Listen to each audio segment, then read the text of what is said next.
શિયાળામાં ગરમ પાણી કરીને નાતા લોકો માટે ખૂબ જ દુઃખદ સમાચાર સામે આવી રહ્યા છે। શિયાળામાં લોકો ઠંડીથી બચવા માટે ગરમ પાણીથી સ્નાન કરે છે અને વાળ પણ તેનાથી ધોતા હોય છે, પરંતુ આ સવાલ ઊભો થાય છે કે શું ગરમ પાણી વાળ માટે ફાયદાકારક છે? આનો જવાબ છે બિલકુલ નહીં।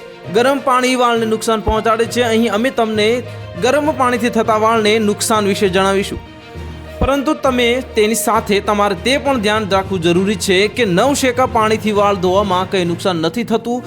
આપણા માથાની ચામડીમાં નેચરલ ઓઇલ હોય છે જે વાળને પોષણ આપે છે અને તેને ચમકદાર પણ બનાવે છે। જ્યારે તમે ગરમ પાણીથી વાળ ધોવો છો તો આ તેલ નીકળી જાય છે, જેના કારણે વાળ બેજાન અને શુષ્ક દેખાવા લાગે છે। સામાન્ય વાળ કરતાં રંગીન વાળ માટે ગરમ પાણી વધુ નુકસાનકારક સાબિત થઈ શકે છે। તેનાથી વાળના ક્યુટિકલ્સ ખુલે છે, જેના કારણે રંગ નીકળી જાય છે અને વાળનો રંગ ઝાંખો થઈ જાય છે। શિયાળામાં વાળમાં વધતા ડેન્ડ્રફની સમસ્યા ગરમ પાણીને કારણે વધુ થઈ શકે છે, કારણ કે ગરમ પાણીથી માથું ધોવાથી માથાની ચામડી વધુ ડ્રાય થઈ જાય છે, જેના કારણે ડેન્ડ્રફ, ખંજવાળ અને બળતરા જેવી સમસ્યા થઈ જાય છે। ગરમ પાણી માથાની ચામડીનું બ્લડ સર્ક્યુલેશન ઘટી જાય છે અને તેનાથી વાળના મૂળ નબળા પડે છે અને વાળ ખરવાનું જોખમ વધે છે।